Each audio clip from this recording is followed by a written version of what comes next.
بسم اللہ الرحمن الرحیم۔ السلام علیکم ورحمۃ اللہ وبرکاتہ۔ آپ کا میزبان حافظ محمد احمد ایک نئی ویڈیو کے ساتھ آپ کے سامنے حاضر ہے۔ آج ہماری ویڈیو کا جو عنوان ہے وہ قرآن عزیز فرقان حمید، قرآن مجید فرقان حمید جو ہے اس کو یاد کرنے، اس کے پڑھنے اور اس پر عمل کرنے کے حوالے سے ہے، جس کے بارے میں اللہ تعالیٰ نے اپنی لاریب کتاب کے اندر خود ارشاد فرمایا وَلَقَدْ يَسَّرْنَا الْقُرْآنَ لِلذِّكْرِ فَهَلْ مِن مُّدَّكِرٍ، اور بے شک ہم نے آسان کیا قرآن یاد کرنے کے لیے، تو ہے تو قرآن کو یاد کرنے والا۔ گرامی قدر حضرات، دنیا میں جتنی کتابیں ہیں سوائے قرآن کے، انسان اگر یاد کرنا بھی چاہے تو لفظ بلفظ یاد نہیں ہو سکتی۔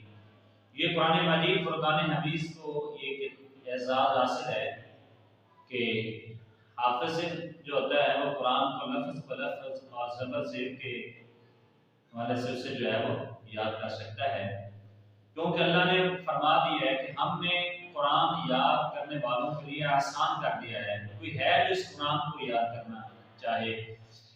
تو گرامی قدر حضرات، اس آیت کا معنی یہ بھی ہے کہ ہم نے اس شخص کے لیے قرآن پاک کو آسان کر دیا جو اس سے نصیحت حاصل کرنا چاہے یا اس قرآن کو یاد کرنا چاہے۔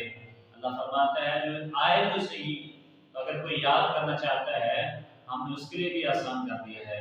اگر کوئی جناب اس سے نصیحت حاصل کرنا چاہتا ہے، اللہ فرماتا ہے ہم نے اس کے لیے بھی جو ہے وہ آسان کر دیا ہے۔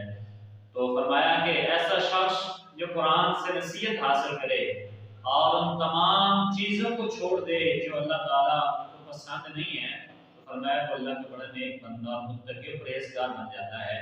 گرامی قدر حضرات، قرآن پاک کو یاد کرنے کا حکم جو ہے اور فضائل جو ہیں وہ حدیث نبوی کے اندر موجود ہیں۔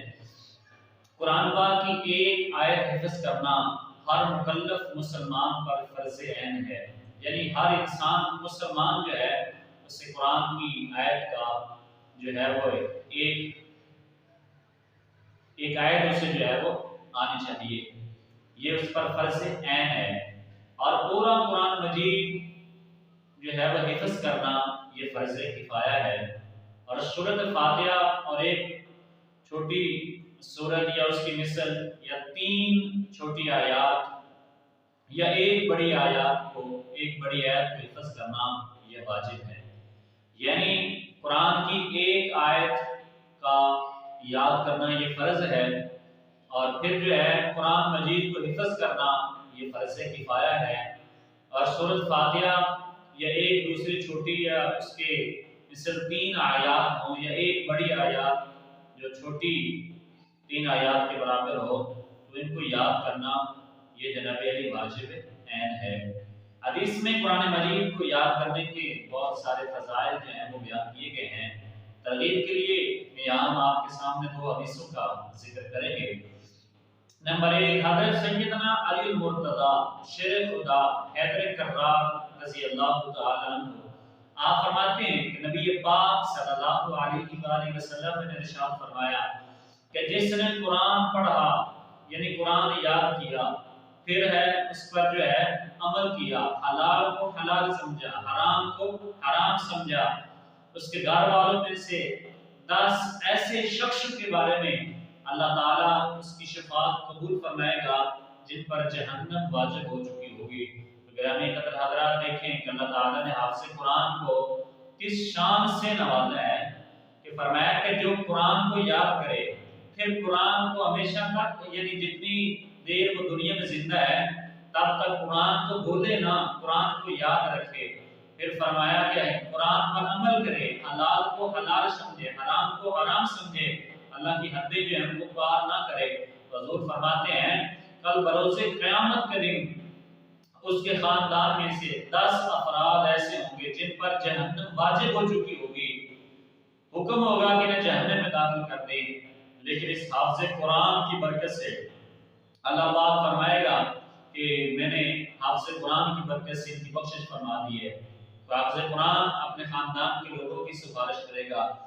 پھر حضرت سیدنا عبداللہ بن عمر رضی اللہ تعالیٰ عنہ سے روایت ہے کہ رسول کریم صلی اللہ علیہ وآلہ وسلم نے ارشاد فرمایا صاحب قرآن سے کہا جائے گا، یعنی حافظ قرآن سے، قاری قرآن سے کل قیامت کے دن کہا جائے گا پڑھ اور چڑھ اس طرح یعنی اپنی منزل جو ہے وہ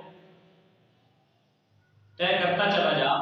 فرمایا کہ حافظ قرآن، صاحب قرآن سے کہا جائے گا کہ قرآن پڑھتے جائیں اور اس طرح ترتیل کے ساتھ قرآن پڑھیں جس طرح تو دنیا میں جو ہے قرآن پڑھتا تھا۔ جہاں آخری آیت پڑھے گا وہاں تیری منزل ہوگی۔ گرامی قدر حضرات، کتنی اعزاز کی بات ہے، کل قیامت کے دن حافظ قرآن کی کتنی شان ہوگی۔ حافظ قرآن کے والدین کو اللہ تعالیٰ نور کے تاج جو ہے وہ پہنائے گا۔ تو گرامی قدر حضرات، اللہ تعالیٰ ہمیں بھی قرآن مجید یاد کرنے اور اپنے بچوں کو یاد کرانے کی توفیق عطا فرمائے۔ آمین۔ وآخر دعوانا الحمدللہ رب العالمین۔